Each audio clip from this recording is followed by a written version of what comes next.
The Green Party of Quebec. Let's see. Fighting for peace in the world, protect linguistic rights, and build an inclusive Quebec, fight against inflation, and make transport, rent, and food more affordable. Reinvest in education and teach more teachers. Well, like train and hire more teachers. Eliminate poverty with a guaranteed revenue. The really Green Party. Yeah. Well, quick energy transition, free public transport, nationalization and redistribution of apartments. So charter of rights to a clean environment, clean water, and healthy food. Public health care, better, more effective, and have higher capacity. I was supposed to distribute these in the past elections. As you can see, I've been a little bit busy, or rather a little bit lazy. I was supposed to put them like in mailboxes and shit, but they gave me like way too many. How am I supposed to distribute all this? Anyway. So today is January 1st, 2023, and it's kind of funny because when you think of the date, like, holy shit, is it 2023, you know? Like, back in, I guess, 97 or 98, I had a thing in my computer where the date was set to 2028, you know? And so if I look at my old email program, like, I have emails that are like dated 2028, and at some point someone sent me an email and he's like, well, you might want to check the date and time on your computer. It's not 2028 yet, you know. And back then, I guess I thought it was kind of funny, but it just, now it's 2023, so we're almost at that fictional date I had on my computer back then. And when you think about it, 2023, shit, that's supposed to be like, that's supposed to be a date that's in sci-fi futuristic movies where you have like flying cars and everything. Anyway, so I'm gonna show you something. It's a really secret recipe. Wait a minute. Grab this. Well, I had another one there, but this one is less clean. So, you know, like when people eat meat, you know, they're afraid of having too much salt because you have to salt the meat.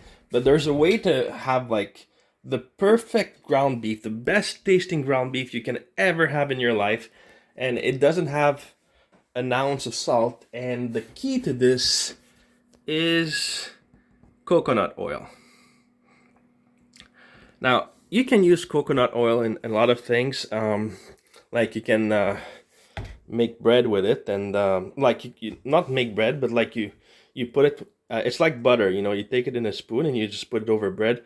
And there was a long time ago, I wanted to make a recipe with this, but I thought I could just like, you know, spoon out the inside of a coconut like if it was coconut oil. And you know, remember I had to use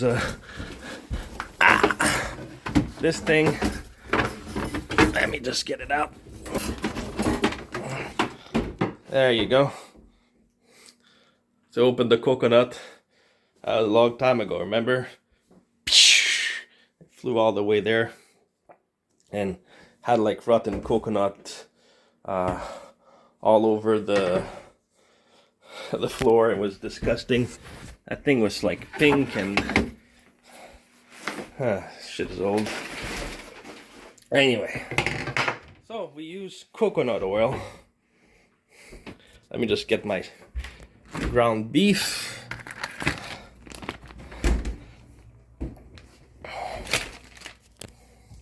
Let's see. This is like really tasty, and like the ideal time for coconut oil is right now, like in the winter, because it's a bit colder, so it becomes like see, it's like butter. It has the same consistence physically as butter, you know, and it's super tasty. And I think they call it like a saturated fat because it gets hard like this at room temperature. But if you're in the summer, you can't really get this kind of texture because it's too it's like it's too hot, so it just becomes like a liquid, you know. And wait a minute, put that in there, and all right, let's get some more. Sorry, I think I accidentally pushed the button and it stopped recording. Anyway, so yeah, like I was saying, in the summer, it's too hot, so like it's not gonna look like that. It's just gonna be a liquid, you know. So what happens is like in the summer, I put the coconut oil in the fridge so that it's a little bit colder. But the problem is that if you put it in the fridge, it becomes like it becomes so hard that it's like trying to grab, you know, a rock. It's like super hard. So what's this on my arm? That's weird. Yeah. What is this? Where does that even come from? What the fuck? Gee. Might be like ectoplasm from a ghost or something. Anyway. Yeah, so like it becomes hard as a rock, you know. So like if you want to use it in the morning, like maybe leave it in the fridge a bit, then, you know, wake up at midnight and leave it out, so in the morning it has time to get back to this temperature. But easiest thing is in the winter. And I got this new thingy here because you know, I struggle with these stuff because there's like some weird electric wire running in there that's not really super good anymore. So I have to, you know.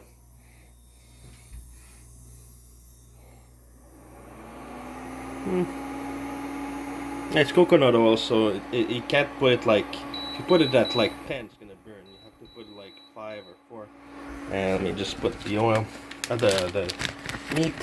It's gonna make the best ground beef in the history of humanity. Not even Donald Trump can get shit like this. But I mean, get McDonald's, whatever. I'm gonna mix it a little bit.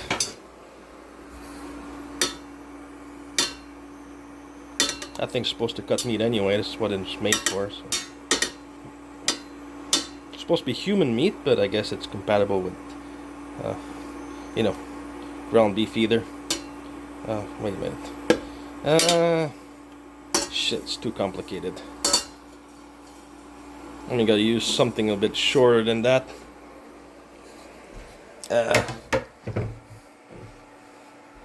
Shit.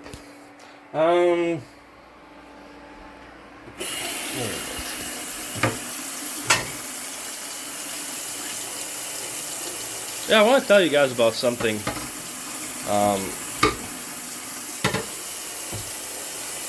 This old lady I know,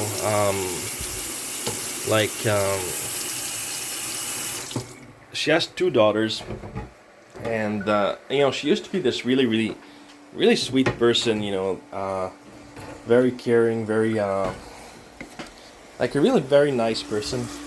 And what happened is, like, with the years, well, she started having shingles, you know, and she was in a lot of pain, and she had back pain too, and at some point she got depressed, started taking antidepressants. She's still on them now, and hey, it came from this, that weird sort of ectoplasm thing. Wonder what that is. Disgusting. Oh well. And so like ouch. And what happened is that, and this is something that, you know, if you're careful, you might observe that in some people, you know. It's like she started to suffer a lot. The back pain, the shingles. Like the shingles can be pretty painful from what I hear.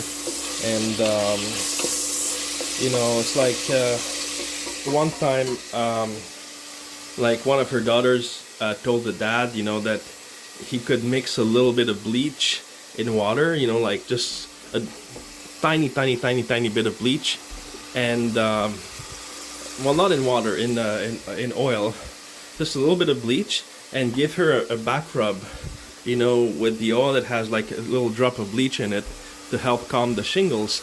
The problems that he didn't understand, and he basically just poured a bottle of bleach on her back. You know, it didn't really get the part that it's supposed to be just like one drop, and so it basically made the whole thing worse. And so now it's been, and that's what her daughters complain about.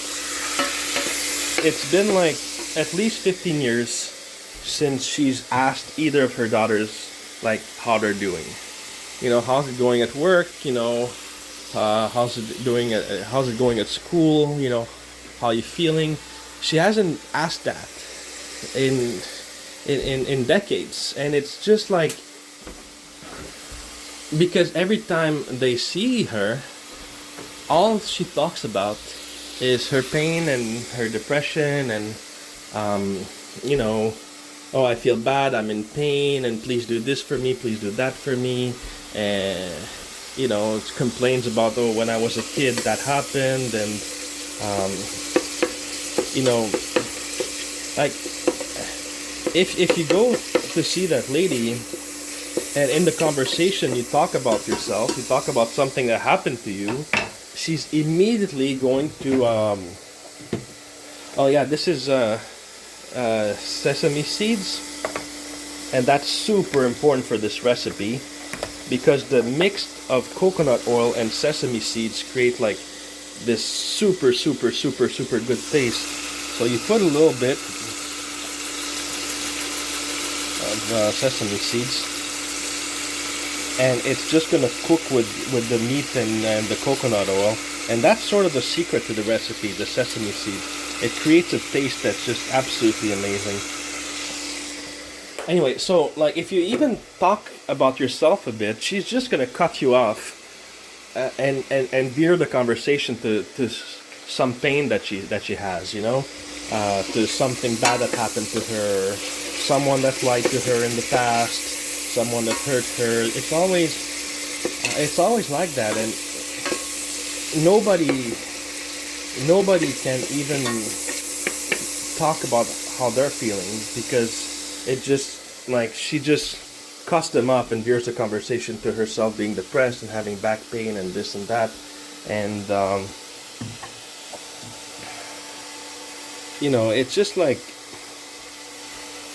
what I think happened, and it seems to happen to some people sometimes, is that I think what happens that when people are suffering, there's a risk that they tend to become hyper focused on their own sufferings, and it sort of perverts their relationships with other people, because they just stop caring about others. They just only think of themselves, of their own suffering. And I think this is something that is a risk that can happen to people who just suffer too much. And I'm not like blaming them or victim blaming or whatever, but I think it's a risk that happens. And you know, you see that sometimes, you know, like well, I don't know, just like, for example, that lady I'm talking about, she used to be absolutely like the sweetest. You know, she'd be like, she was always doing things for other people, always like extremely caring, extremely you know, concerning, like extremely concerned with other people's well-beings. But now there's nothing of that, just nothing. She never asks anybody how they're feeling. She acts like she doesn't care, and it's just like, the conversation always has to be about her and about her sufferings. And I mean, even like the slightest bit of optimism, she gets pissed off. Like, she doesn't want to hear any optimism about, anything. It has to be negative. It has to be about her pain, and it has to be about how bad everybody feels about her. And like, no other subject of conversation is even allowed anymore with her. And I think that, wait a minute, it's almost ready. Not even too much, put that 3. Yeah, coconut oil can't be put at a high temperature. You just really can't do it. It's gonna burn everything. And so, like, I think the danger is that when someone suffers too much and they become obsessed with their own pain, essentially they start having thought patterns that basically mimic the thought patterns of sociopaths, in the sense that they are completely self-centered. They only think of what they're feeling, and their relationships with other people just become like other people only exist as a source of comfort for them. Other people only exist as tools that they can get something out of, either like, I don't know, physical material help, or emotional support, or compassion, or anything like that. But it's the thought process that just stops seeing other people for what they are, and just starts to see them as a way to fulfill their own needs. And I think that's a danger, that it's a trap that sometimes people who suffer too much can fall into, and it just completely messes up their interpersonal relationships. And like, the most extreme example of this, I guess, is and that's a very, very extreme example, but it's like people who get bullied at school, or like guys who can't find girlfriends. They call them incels these days. And like, they become violent, they lash out, and sometimes they bring guns to school and start shooting a bunch of random people. Remember in 2014, that guy Elliot Rodger, that was like his whole story. And like, I read the thing he wrote, like his so-called manifesto, and it just horrifying to just see his thought process.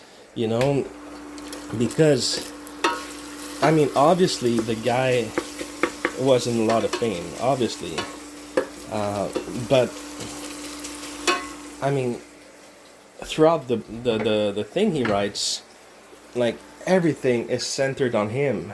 He just never really stops to like, I was gonna use this plate, but there's like a little crack on it. You can't really see it. Where is it? Well, it's somewhere. There's a crack. I know there's a crack. There. There's a little crack. You can sort of feel it with the finger. So, like, you eat with this, and at some point it's gonna just like crack open. You're gonna be eating ceramics or something. So I'm gonna use that thing instead. So yeah, like, everything he writes is just so completely self-centered, and so I understand that he's in tremendous pain because he feels like, he wants a girlfriend, he can't find one. But the problem is that he's so obsessed with the way he feels about it and the way the situation makes him feel, that in the process he just completely forgot that women are human beings too. He completely lost track of that little detail, and like, he wants a girlfriend just 100% to fulfill his own needs. He like has absolutely no thought at all to what they might need. It just completely doesn't enter the equation at all. And if you were on the internet, like, maybe 15 years ago or something, you might remember Chris Chan. That was, I think, in the early 2000s. He was a guy, like, in school. He would like put posters on the walls that said he wanted to find a girlfriend. It was just get a little bit weird maybe, but then he had like a female friend that was just a friend. She was like, she liked him as a friend, and she was like really helpful to him. But he had a crush on her, and she was like, well, I don't really like guys. I just, just want to be a friend. But like every time they met, he would like start touching her and, making her uncomfortable. And she told him to stop like 1,000 times, just kept doing it. Every time they met, he'd be like, touchy feely, and she would get mad, and, he'd apologize and do it again.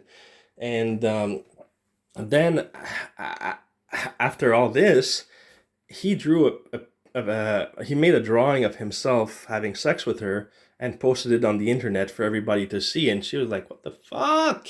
And that just shows, this guy was suffering. I mean, obviously this guy was suffering. He was in a lot of pain. And I think he became so focused on that pain that he just, to the extreme, that he just stopped being able to give a fuck about other people.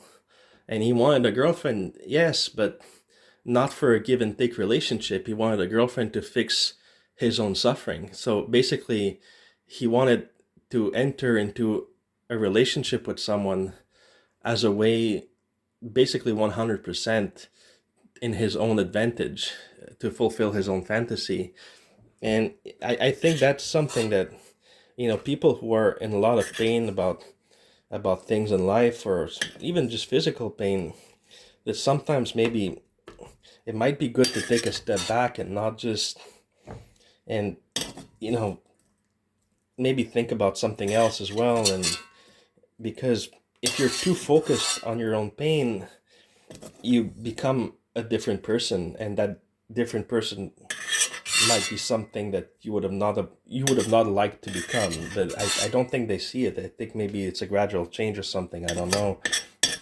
But that old lady I was talking to you about before, like back in the day, had she known what she would be like today, I'm sure she would have been horrified. Because I'm sure that back then, like not in her wildest dreams would she imagine herself like, that her daughter comes to her happily to say, oh, I got a promotion at work, and she doesn't even acknowledge it and just changes the subject. She would have been horrified to know that she would become that. But she did, because she was suffering so much that the suffering became the only thing important in her brain, and everything else just sort of, stopped existing. And I think it's a shame. And I think it's something like I don't really have a solution, but I think a lot of people approach this the wrong way, everybody, well, not everybody, most people have seen at least one person who seems to be like suffering a lot, but that they sort of become overwhelming for the people around them, because it's like their own suffering is all they talk about. And, it's like, and people approach this the wrong way, because sometimes what people tend to do with this is try to invalidate the feelings, try to say, well, oh, you're not suffering that much, or it's not a big deal, it's not that bad. And I think that's completely the wrong approach, because it's not because when you do that, the problem is not that they're not suffering as much as they say they are. I mean, they are. They're suffering tremendously. It's not to say that, oh well, maybe it's not that bad. That's not the right approach to this situation, because they are, I guess for the most part. I don't know. I mean, I don't know every person on earth, but I think the problem is not, if you approach it this way, it just creates a discussion that leads nowhere, because they're going to say, oh, you don't understand me, and blah, blah, blah. And it won't lead anywhere. I think the problem is a question of focus, is a question of not losing the person you are, of not allowing that pain you feel to turn you into a different person, and to turn you into someone who's selfish, someone who's essentially not a good person, someone who just uses others.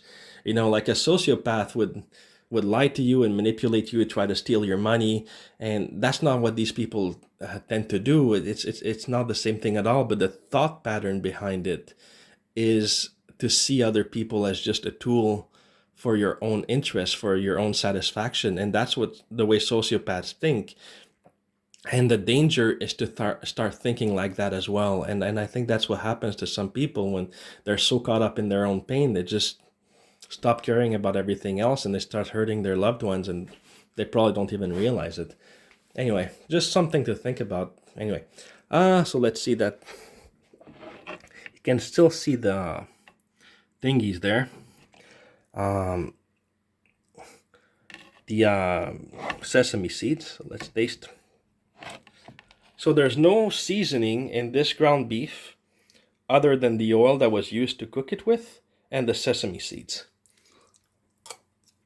Oh my god. Man, this is fucking orgasmic, man. Yeah, man. This is so good. If this recipe was more known, humanity would just cease to exist, because nobody would have sex anymore. Everybody would just eat that instead. It's just so good. I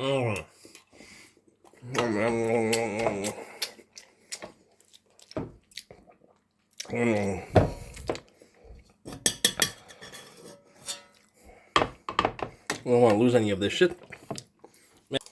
There's no better way.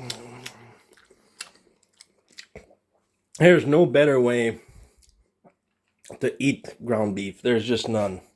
This is way too good, man. Yeah.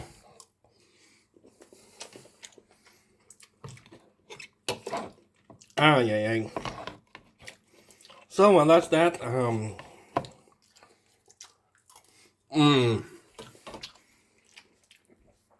So, Happy New Year to everybody, and have fun, and bye-bye.